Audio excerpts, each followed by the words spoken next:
L'humanité se conjugue ce 21 novembre au nom de sons et surtout des images confère la télévision qui fascine le regard de l'homme. Est-ce que la population congolaise est satisfaite du contenu de télévision de chez nous? Les avis des uns et des autres vont plus dans le négatif. Un livre qui ferait l'apologie du sexe chez les élèves du secondaire. Les décideurs ont à tour de rôle fourni des explications pour apaiser les esprits au Parlement. Le journal vous est présenté par Eric Izami. Mesdames et messieurs, bonsoir. Elle a été une invention qui a émerveillé plus d'un. La télévision est célébrée aujourd'hui. La journée a été initiée en 1996 par l'Assemblée générale des Nations unies en vue de favoriser les échanges mondiaux de programmes télé. Et justement, puisque nous parlons de la télévision, notre équipe de reportage a mené une petite enquête à l'interne pour justement rencontrer le responsable du programme au niveau de Antenne A. Quant à ce qui va se passer dans pas longtemps, c'est-à-dire la mutation que va connaître votre première chaîne privée ici en République démocratique du Congo. À cet effet, Papi Katasi et Damien Maungu ont rencontré Jing Nawej. Suivez ce reportage. Sur une cinquantaine de chaînes de télévision qui foisonnent l'espace audiovisuel congolais, la chaîne de référence Antenne A sort du lot en proposant un programme très prisé par les téléspectateurs. D'abord parce que c'est une des premières chaînes de télévision à avoir été créée en République démocratique du Congo. Et ça fait plus de 20 ans que cette chaîne existe. Et nous nous retrouvons avec des personnes qui sont experts dans la matière, de par ces expériences.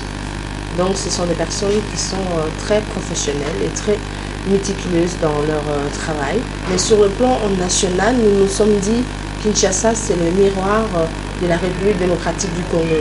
Pourquoi ne pas focaliser l'attention sur les Quinois? La nouvelle technologie de l'information et de la communication oblige Antenne A compte diversifier son programme au grand bonheur du public. Nous sommes en train de faire des échanges de programmes avec d'autres chaînes de télévision qui existent ailleurs. Nous utilisons nous plaçons plus sur les nouvelles technologies pour une ouverture vers l'extérieur. C'est vous dire qu'il y a un autre esprit et surtout d'autres perspectives d'avenir qui attendent les fidèles téléspectateurs. Alors c'est pour ça qu'on leur promet toujours, Antenne A ne laisse pas les gens dans la soif. On voudrait toujours qu'ils soient satisfaits. De l'analogie au numérique, les chaînes de télévision congolaises doivent désormais se mettre au pas du professionnalisme. Nous restons toujours dans ces chapitres pour relever ces constats. De plus en plus, la population RD congolaise semble se désintéresser de ce que les chaînes de télévision de la place proposent comme programme télévisé. Les Quinois, par exemple, évoquent le caractère non instructif de plusieurs programmes télévisés. Il faut pour eux adapter les programmes aux attentes des consommateurs. Suivez ces commentaires de Nadia Koulenfouka sous les images de David Tembeni. La télévision est un outil de communication important vu son caractère d'informer plusieurs personnes à un temps record où qui s'y trouvent. Si hier, les téléspectateurs avaient cultivé les goûts de s'informer à travers cet instrument de communication, aujourd'hui, la télévision, surtout au Congo-Kinshasa, n'a plus le même crédit d'attente. Nous remarquons qu'il y a d'abord un pléthore d'émissions qui ne disent absolument rien. Vous allez zapper, vous commencez à zapper de la première à la dernière chaîne. Si ce n'est pas la politique, c'est la musique. Si ce n'est pas la musique, c'est le théâtre. Aujourd'hui, on a comme l'impression que le Congolais est devenu analphabète, le Congolais est devenu quelqu'un qui n'est pas cultivé. Or, c'est faux, archi faux. On a des intellectuels. On a quand même besoin, quand on est à la maison, regarder la télé, voir quelque chose qui peut nous plaire et pour qu'on tire quelque chose de positif. Vu la situation actuelle, en tout cas, le programme de la télé, précisément à Kinshasa, a influencé beaucoup négativement. À propos, la population quinoise interrogée pense que dans la plupart des cas, les programmes proposés dans différentes chaînes locales laissent à désirer, d'où l'influence des chaînes étrangères adoptées dans plusieurs ménages. Pour pallier à cette carence-là, c'est comme ça que nous nous retrouvons sur les chaînes étrangères. Je suis abonné, oui. Cette situation s'avère une interpellation aux autorités responsables des chaînes de télévision pour voir comment réaménager les grilles de programmes qui répondent justement aux attentes des téléspectateurs congolais. Le ministre Bonaventure Tchelo, qui était à l'enseignement primaire, plutôt enseignement supérieur, universitaire recherche scientifique a été révoqué de ses fonctions. Vous le savez, après l'adresse du chef de l'État au devant du Congrès, dont les députés nationaux et sénateurs réunis le 23 octobre dernier, tout le monde attend la formation du gouvernement dit de cohésion nationale. Ensuite, il a été signifié à tous les membres du gouvernement Matata de ne plus poser des actes qui engageraient l'État congolais. Mais Bonaventure Tshelo, lui, s'est arrogé le droit de procéder à l'affectation des agents dans les différents établissements universitaires et instituts supérieurs. Et José Moussangana, Dieu merci, Nzob Mabiala. Depuis que le président de la République a annoncé au Congrès la mise en place d'un gouvernement de cohésion nationale, un statu quo règne dans la gestion de la Respublica. En effet, les ministres et vice-ministres membres du gouvernement ne peuvent plus engager les dépenses pour les comptes de l'État. Aussi, ils sont dans l'incapacité de faire des affectations, procéder à des nominations et effectuer des déplacements. Et les communiqués du Premier ministre, quelques jours après le discours du chef de l'État, étaient clairs. Tous les membres du gouvernement ne peuvent engager l'État, sauf pour les urgences. Et là encore, il leur faudrait, pour ce faire, une dérogation. Et pourtant, en allant à l'encontre de ces communiqués de la primature, le ministre de l'Enseignement supérieur universitaire en a payé le frais. Mais malheureusement, que ne voyons-nous pas? Certains ministres continuent à prendre des engagements au nom de l'État. L'opinion publique déplore cette politique de 2 poids 2 mesures qui s'est fait sentir au niveau du gouvernement. Il est vrai que la loi est dure, mais c'est la loi, mais cette dernière doit être obligatoire et opposable à tous.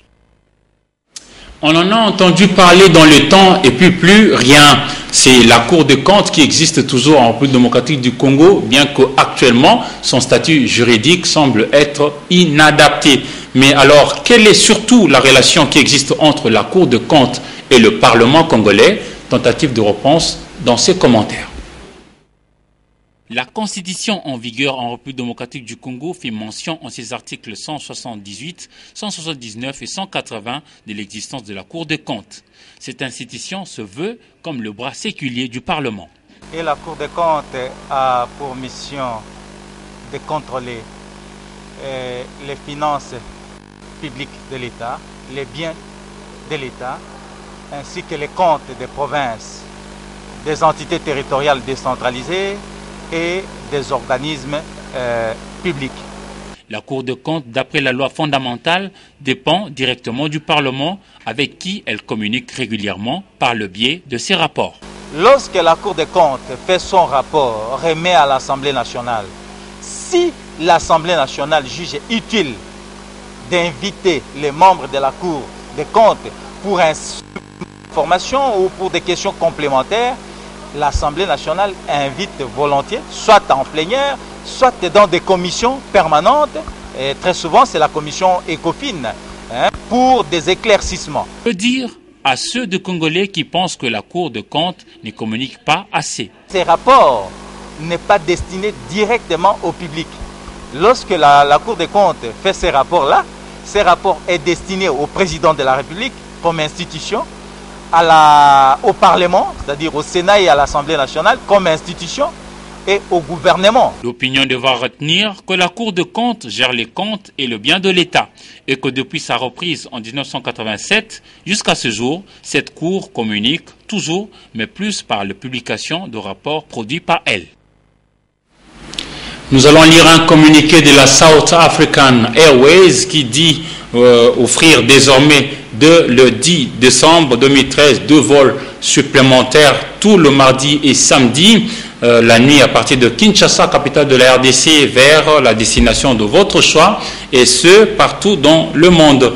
La SAA, South African Airways, est donc disposée à vous servir et vous offrir sécurité, confort et bonne humeur. Pour tout renseignement supplémentaire, veuillez contacter votre agence de voyage habituelle ou le bureau de la SAA, 6 avenue Congo Ngongolutete, numéro 6147, sur le boulevard du 30 juin, dans la commune de Lagombe. Les rapports 2013 sur le pays le moins avancé a été publié mercredi 20 novembre 2013, intitulé « Une croissance créatrice d'emplois pour un développement équitable et durable. Ces rapports recommandent au gouvernement de ces pays, dont la RDC, d'effectuer ou de s'efforcer de mieux exploiter les jeunes qui, pour l'heure, sont dans une large mesure sous-employés ou cantonnés dans des emplois vulnérables et peu rémunérés. Polydor Ngaziami et Hugues Moussanguilaï. Le rapport 2013 sur les pays les moins avancés traite de la question de la croissance créatrice d'emplois pour un développement durable et équitable. Il examine beaucoup plus le lien entre la croissance économique et la création d'emplois et relève les défis auxquels les 49 pays les moins avancés, parmi lesquels la République démocratique du Congo, doivent faire face dans les années à venir. Le rapport montre que malgré la croissance économique forte que les pays moins avancés ont pu réaliser depuis 2000, cette croissance n'a pas été créatrice d'emplois. Pour la RDC, malgré la croissance de 6 à 7% depuis 2000 jusqu'à ce jour, la création d'emplois n'est qu'environ 3% par an. Ce taux de création d'emplois reste largement inférieur à 7% de la croissance enregistrée. Des politiques sont proposées à ce sujet pour aider les PMA à relever ces différents défis compte tenu de la croissance démographique. Chaque année, la RDC va connaître environ 1 million de nouveaux emplois, de nouveaux arrivants sur le marché de l'emploi, et coupler ça avec déjà le taux de chômage qui est trop élevé, on peut voir que le pays sera confronté à une forte pression de création d'emplois. Parmi les politiques que le rapport propose, il y a les politiques qui doivent voir comment développer les capacités productives du pays, les politiques macroéconomiques qui doivent être favorables, comment soutenir l'entrepreneuriat privé, et puis comment investir dans le secteur public et puis dans le secteur rural. Le message du rapport vis-à-vis des PMA est clair. La population en forte croissance et jeune des pays les moins avancés a besoin d'emplois de qualité pour échapper à la pauvreté et mener une vie décente. C'est ce qu'il faut retenir de ce rapport. Mais ce qui est plus important, c'est de s'y mettre.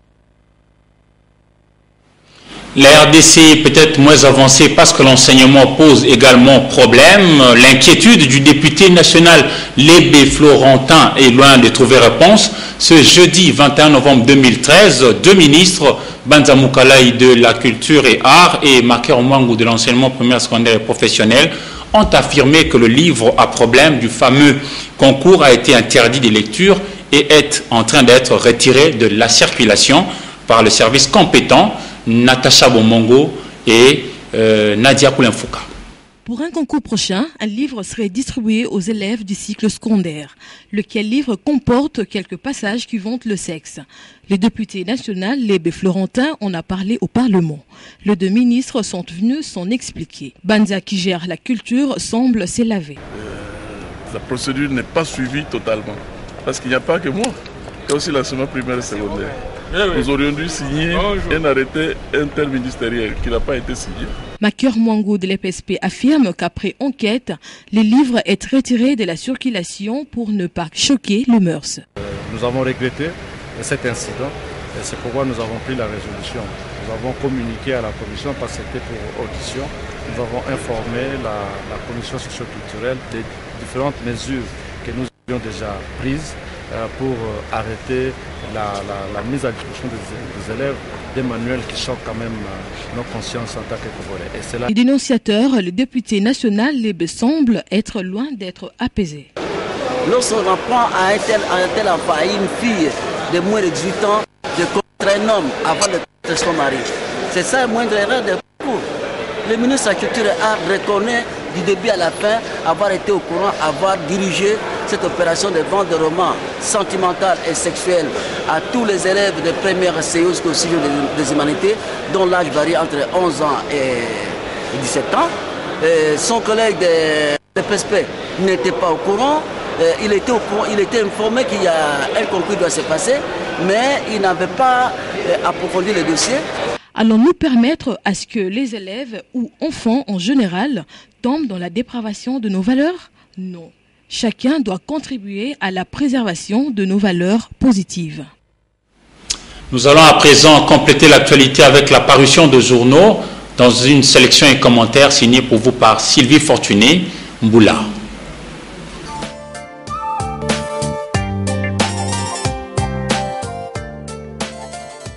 Bienvenue à ces journaux de journaux. Triste fin pour un membre du gouvernement Matata. Le ministre Chello de l'UCRS révoqué renseigne la référence plus. Selon le quotidien, on lui reprocherait d'avoir antidaté ses arrêtés portant mise en place du comité de gestion des universités et instituts supérieurs, alors qu'une lettre du Premier ministre interdisait formellement aux membres du gouvernement de poser des actes de gestion pendant cette période où ils expédient les affaires courantes. La prospérité renchérit que le chef de l'État Joseph Kabila Kabange, qui a pris cette irréparable décision à travers une ordonnance présidentielle portant révocation d'un membre du gouvernement, il lui est donc reproché d'un manquement grave. Après Chello, à qui les prochains tours s'interroge Forum des As. Ce genre de manquement n'est pas isolé.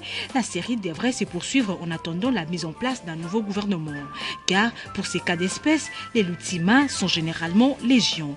Il revient aux instances habilitées de mener une petite enquête pour voir si réellement les actes interdits en cette période continuent à être posés. Et si c'est le cas, d'autres ministres du gouvernement Tata doivent aussi être sanctionnés par une ordonnance portant révocation. Même information relayée par le phare. Le Soft International, pour sa part, s'intéresse à Kampala. Jusqu'où ira-t-il? Il s'agit des Kaguta Museveni. Kampala ne peut rien faire contre nous, que des guerres passées contre le Congo, que des chèques accumulés face à un Congo uni, mobilisé et déterminé d'assumer son destin, même si jamais le Congo n'a manqué des traîtres dans ses rangs au service de l'étranger. Museveni plus dangereux que Kagame. Information délivrée dans l'hebdomadaire Le Socle. Il faut comprendre la détermination de l'Ouganda à préserver le noyau du 1.3 dont le membre doivent être mis à l'abri de poursuites judiciaires. Kampala a déjà prévenu qu'il ne les extradera pas et fait partie de pays qui se battent contre la Cour pénale internationale. Terminons cette revue de presse avec cette nouvelle que rapporte Africa News. Charles Dia dénonce la légèreté des TGI Gombe.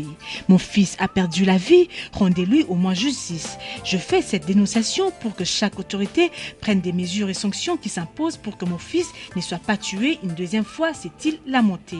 Le tribunal de grande instance TG de Kinshasa Gombe a accordé une liberté provisoire à Patrick Mantsoni Makela, auteur d'un homicide sur Fidel Dia Mankondo, fils de Charles Dia Ken Mbel. Âgé de 48 ans, Fidel Dia a été tamponné par Patrick Mantsoni le 12 mai 2013 vers 5 h du matin à la hauteur de Massangambila dans la commune de Mongafula. Le comble est que le prévenu a versé une caution de francs congolais 100 000 pour respirer leurs frais. C'est donc une affaire à suivre. Terminé, au revoir et bonne soirée chez vous.